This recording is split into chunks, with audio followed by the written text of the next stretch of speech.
So this is the notorious front entrance of the Huronia Regional Center.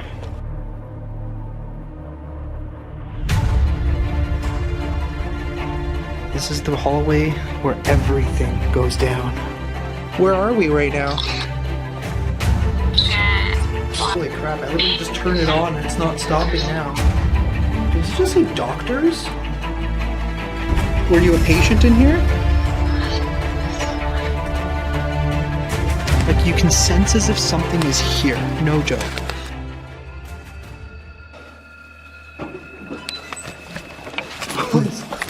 Something moved in that room, dude. Are you kidding me? No.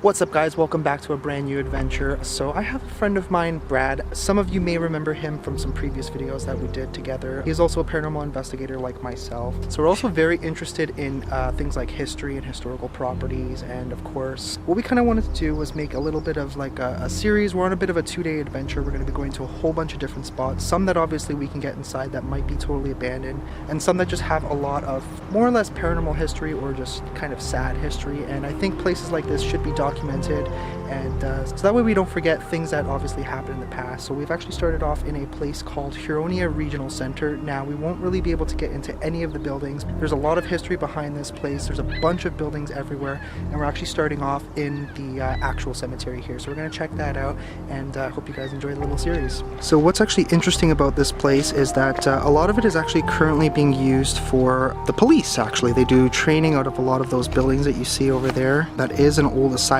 buildings, supposedly very, very haunted. I'd love to actually get inside one day. Since we can't do that today, we'll actually just start off here at the cemetery, just kind of get a little overview, give you guys a little bit of history on this place. I think it's interesting, and yeah. All right, guys, so here you have a little marker that just kind of memorializes sort of what it is that happened here. A lot of people were very mistreated, and in the past, basically what this thing is telling us is that a lot of the graves were actually unmarked for the privacy of families, almost as if they were kind of forgotten. I know it's kind of a sad thing to think about and to say stuff like that, but that is the that is the truth. That is what happened in places like these. Like, you guys can see how long a span this place was actually in existence.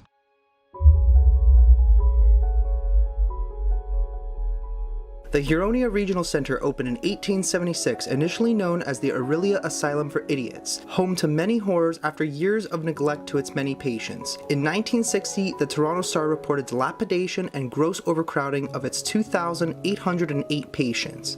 Keep in mind the max capacity of these facilities was approximately 1,800. Many of the facilities were repurposed as makeshift homes for people within the facility. Many of these patients were younger than the age of 6, which the facility was not intended to be used for. While the facility was in operation up until 2010, there were many stories of systematic physical, sexual, and emotional abuse orchestrated by the administration on the many children in the facility that spanned approximately 64 years. Many patients finally came forward with horrible stories of this abuse, which described patients being kept in cages, having their teeth removed, being held upside down with their heads running underwater, and even psychotropic drugs to keep their behaviors controlled. Finally, the government of Ontario apologized for the abuse of the patients of Huronia, and many survivors of the institution were awarded settlements. However, even with an apology, much of the damage had already been done. Many patients even lost their lives in Huronia, with bodies being discarded to a nearby cemetery that bore only a number and no mention of a name. Many of these souls have been lost and forgotten in this asylum, and I intend on giving them a voice and telling their stories as best I can. I have also requested permission to film the inside of the buildings for documentary purposes and in overnight investigations, but have been denied.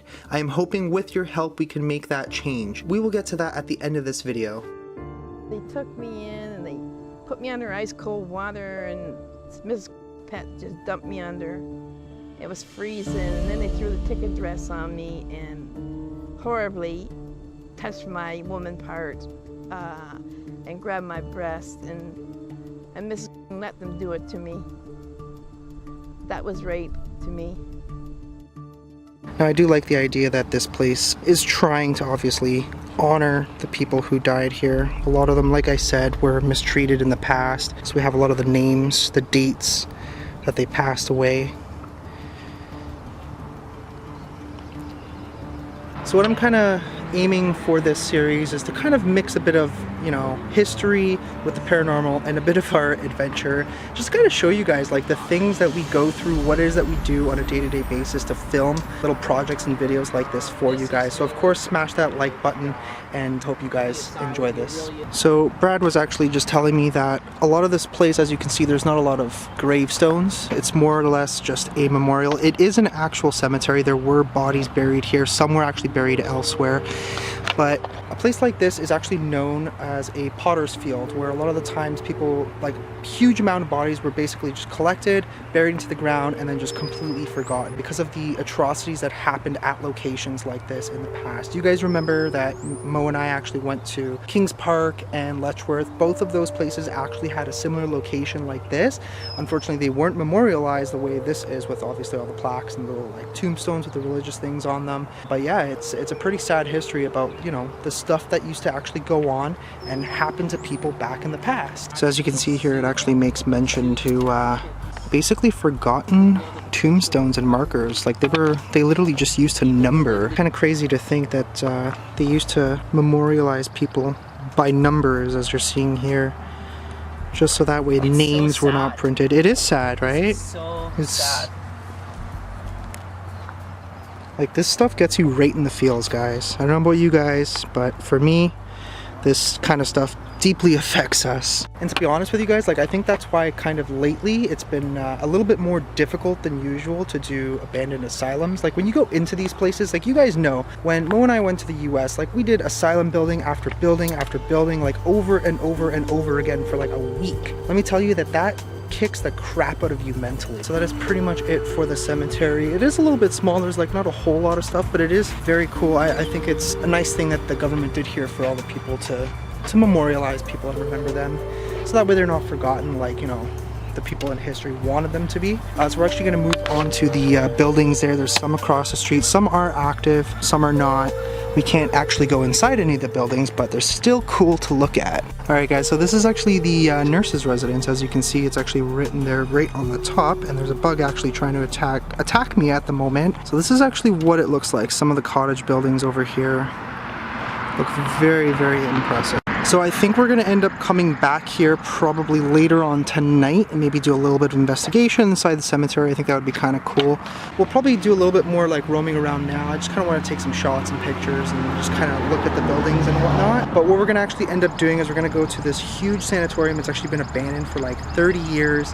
And do a little bit of a paranormal investigation. I've been there a couple of times, so every time we actually go to the sanatorium, the 2 times that I've been, we always end up catching weird stuff, weird paranormal activity. So that's why I kind of wanted to do that again, and to get a really cool view of it, what it looks like during the day for you guys, and make a really, really good video out of it. So yeah, let's we're gonna do a little bit more roaming around here. Hopefully we don't get in trouble, because I don't know if we're actually allowed to be on the property or not. So we actually literally just got stopped by security. He was actually really, really nice. We explained to him, hey, we're not actually going into any of the buildings or even attempting to go into any of the buildings. And he was like, yeah, as long as you're not stealing any of the buildings, it's all good. But there is this mannequin inside of this cottage here, which is really interesting looking. Like, I'm so curious as to what it actually looks like inside. Like, I think that's probably the best view I'm going to be able to give to some of you guys, unfortunately. There's another clear looking building. So you can actually see a little bit better of what it looks like on the inside. There's obviously not that much. It's pretty empty. So this is probably one of the larger psychiatric centers in all of Canada. It's a fairly large size. For me, I think the biggest ones we've done so far was Kings Park, which had just so many buildings. These are actually neat how they have these connecting tunnels. Like, I know even though with all the atrocities that went on here, and just, oh man, it's so eerie on the inside. Just get that scary asylum vibe. But I know even with all the atrocities, like the buildings there's still some beauty to them, to be honest with you.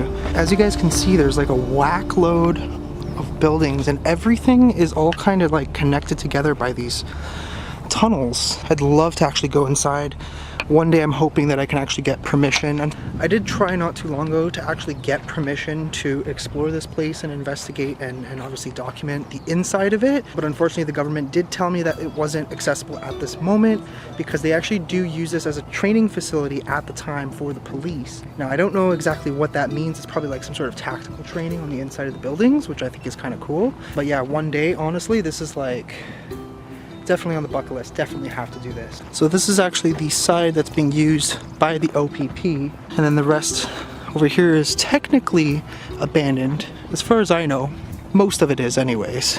So this is the notorious front entrance of the Huronia Regional Center. The design is like so intricate. Wow, that's intense. Very cool looking. I'm actually gonna go up to that door and look inside because I'm just very curious. So it seems to me like they may use this building for something. I don't know if this is actually the way it was left. You got the front desk over there. Got the absolutely beautiful lake down there. Guys, we literally just found a bunch of bullets all over the ground. That's crazy. Like, I know they use this for training, but yeah, like, well that's what they use these buildings for. They use them for training, right? So it's kind of go figure. I'm actually gonna keep one of these. These are kind of cool. Like, I don't really know what kind of gun that's for. I assume it's like a training type of weapon. I have absolutely no idea. Right. That's cool. That's cool. If any of you guys know exactly what this is used for, let me know down in the comments below. I have absolutely no idea what this building was used for, but you can see that there's actually a tunnel. I'm assuming goes underground all the way into that building. Don't exactly know what this was used for, but it looks really cool. For some reason, it kind of reminds me of Camp 30. I don't know if you guys know what Camp 30 was, but it's actually regarded as the oldest and last standing prisoner of war camp from World War II. It is here in Canada. I actually did that. I did a video there like probably 2 years ago at this point. But yeah, I don't know why this building kind of reminds me of like that type of look. I don't know what it is about this building, but this one is very creepy looking. Like, look at that. Look at the roof. Everything's completely boarded up. Wow. Guys, check out how creepy looking this building is. I don't know what it was used for. I assume it might have been something for like the employees, or I have absolutely no idea, but wow. Alright guys, so that is pretty much it for Huronia, at least during the day. We are going to probably come back here very, very late at night and maybe do a little bit of investigation. So definitely look forward to that. That'll probably be a completely separate video. We're going to actually head on over to the sanatorium and do an investigation, because that building we know we can catch something, and of course we can get inside. So I'll see you guys there. Alright guys, so that concludes episode 1 of this mini 2-day adventure. That was Huronia Regional Center up in Orillia, Ontario. This location itself is probably one of the most haunted locations, just simply because of its brutal history of the past, of how they treated their patients. Even a lot of the research I had to do for this video, there were some things in there that I didn't even know myself. Some of the undescribable horrors and stories, the things from that lady that you saw in that clip, though these are all true stories about places like this that I can't even fathom that this stuff actually happened in the past here in Canada. Like, I know a lot of other countries it's happened, and the history is a lot more recorded and open, but unfortunately here in Canada that really isn't the case. The stories of people like this in history, the things that happened to these patients, these people that lived in places like this, like honestly you just don't hear about it often enough. The history is really not shared widely enough for a lot of people to know. And my goal here really, obviously making entertainment and videos, you know, that's what I like to do out of stuff like this. I enjoy personally making documentaries, but I feel as if there's more to it than just that. I want to dive deeper. I want to dive deeper into paranormal, dark history, places like this, stories that really should be shared. And that's why I need you guys to do me a solid. I need you guys to follow me on Twitter at AngBonaTV. Here's my user handle. I'll also leave the link down in the description below. Head on over there, because my goal with this video, I really would like to document the history specifically on this location, but in order to be able to do it properly, I feel as though I want to get inside of that building, document the way these people lived, the areas throughout the building where people, you know, had their beds, where they ate, stuff like that. It's very important to history, so that way we can get a feel of what it is that they went through. I feel as if the way to truly understand what these people went through is to walk in their footsteps, and that is my main goal. And the reason why I want you guys to head over to Twitter is because once this video goes live, I'm gonna actually create a tweet. I don't know exactly who to contact. Like, I do have the contact information for the people of the government of Ontario, but obviously, like I said, they've already denied me once.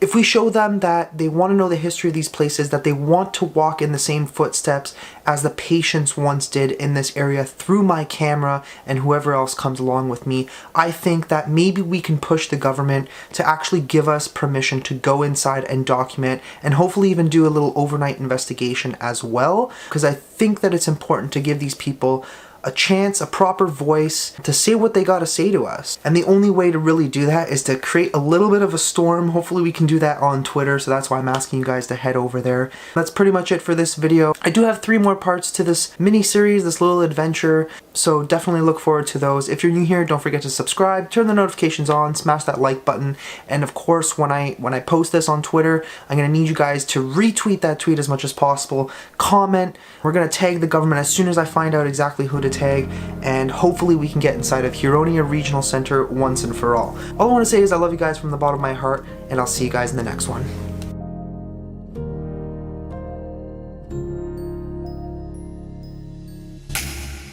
I was on the scrub bucket, and I noticed some bleeding, and I thought I cut myself, and I said to Mrs. I need a Band-Aid, and she yanked my hair and threw me in a room and threw a belt and pads at me and said, "Now you're a woman, you can have sex." That's when it started the violence about having the baby.